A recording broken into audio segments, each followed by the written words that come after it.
The Village of Lights.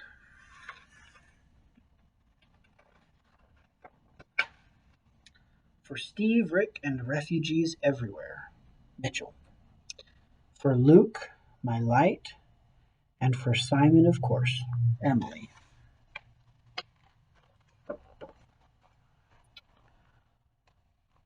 A long time ago, on top of a hill overlooking a village in far-off England, there lived a lonely old farmer.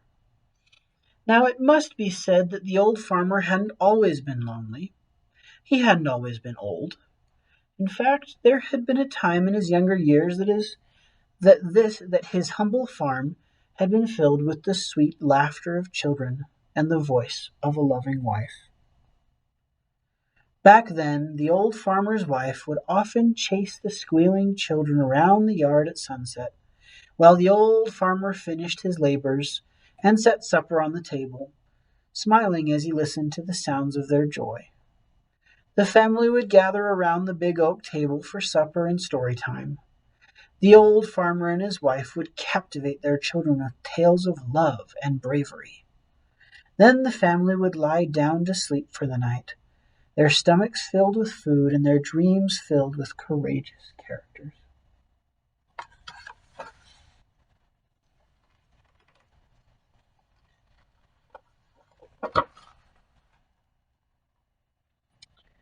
But all that was gone now. The old farmer's wife had passed from a tragic illness many years ago. His children had all grown and moved away, and all that remained were the memories of a happier time.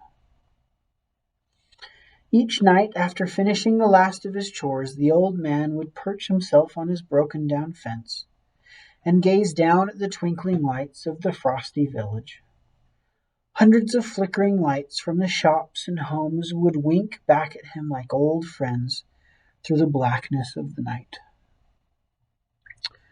Occasionally, the sound of a dog barking in the distance would disturb the silence. At other times, quiet conversations of families enjoying a final exchange before turning in for the night would escape into the cold night air and fill the old farmer's heart with warm memories of days gone by. And for that one brief moment, enveloped by the familiar lights and sounds of his village, he would forget his loneliness.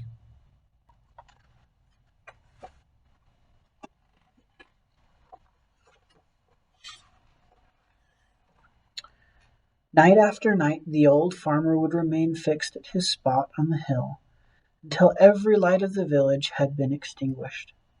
First one light would disappear, followed by another and then another. Finally, the light on the church steeple would be the last light of the village, shining triumphantly against the night sky, and then it too would go out, putting the village to bed beneath a blanket of darkness.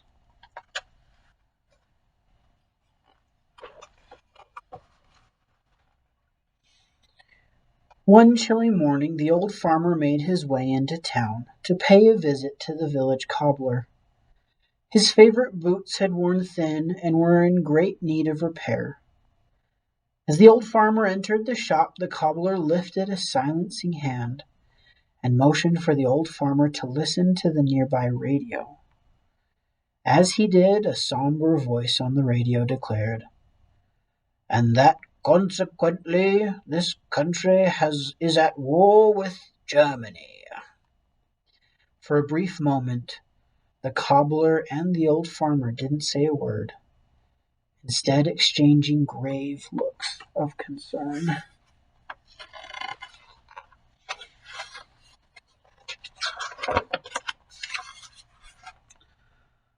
"Whatever are we to do?" the cobbler finally exclaimed as he cradled his head in his hands. The voice on the radio continued to warn that German warplanes would soon begin their bombing raids over the towns and villages of England. And the more the old farmer listened, the heavier his heart grew. News that the war had reached the shores of his beloved homeland made him very sad indeed.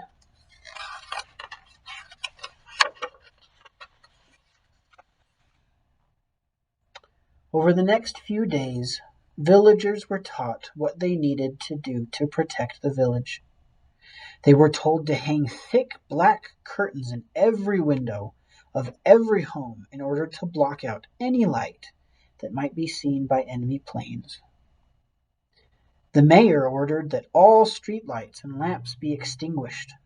All throughout the village, people could be seen nervously scurrying about preparing their homes and neighborhoods.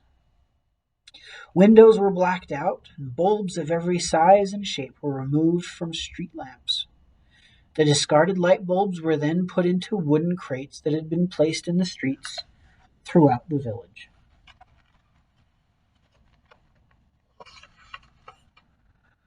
Wishing to do his part, the old farmer slowly pushed his wooden cart through the narrow streets of the village to gather up lights, feeling that in doing so he was gathering up old friends. He sadly filled his cart with crates full of lights, and then pulled his cart up the snow-packed hill to his farm. One by one he lifted the crates out of his cart and carefully placed them in the corner of his barn. There he felt they would be safe until the war was over, and they could once again light up his village.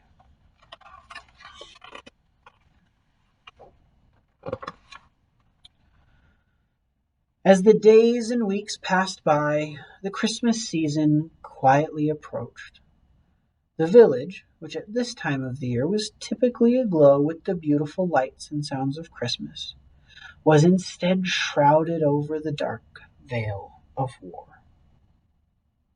The old farmer had long ago stopped sitting at the post of his fence at night because there was nothing to see. All the lights that had once beamed up at him so brightly were now hidden away in fear. Instead, the old man would go to bed each night feeling a little bit lonelier than he had the night before.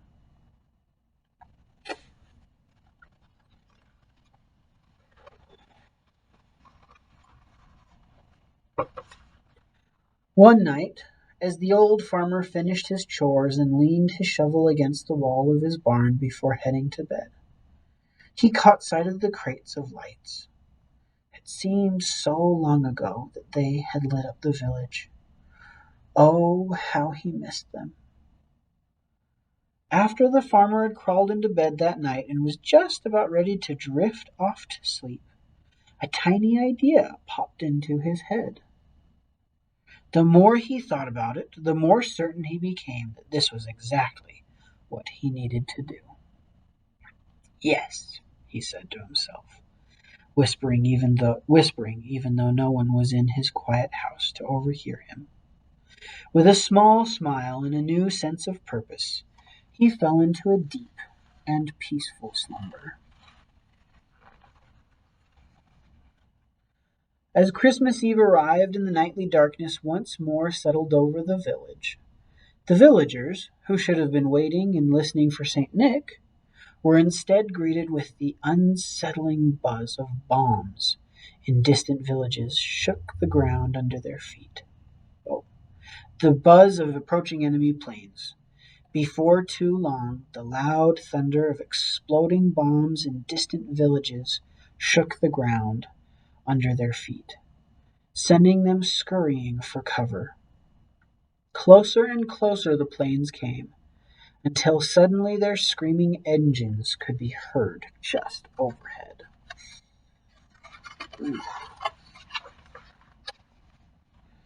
Frightened, the people of the village huddled together with their families in their darkened homes and shelters. The noise of the circling planes above the village was deafening. Silently, they waited as plane after plane flew over their village. Finally, after what seemed like hours, a quiet silence settled over the village as the last of the planes roared off into the distance.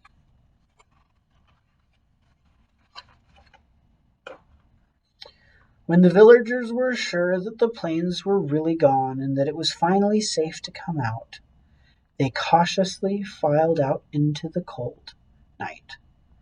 As they gathered in the village streets, one young boy noticed an unfamiliar glow coming from the hill where the old farmer lived. "What's that?" he cried, pointing up at the hill. When the people of the village turned to look at where the young boy was pointing, their eyes were met with a glorious sight, for there on the hill, beneath the old farmer's barn, were strings and strings of lights in every shape and size, spelling out a brilliant message for all to see. It says, "Peace."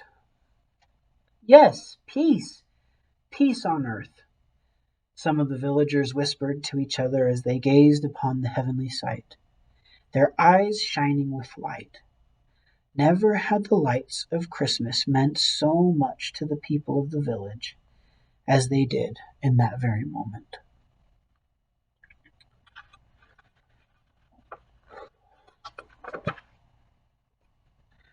And it must be said that never had the lights of the village meant so very much to the old farmer, who, by the way, was no longer lonely.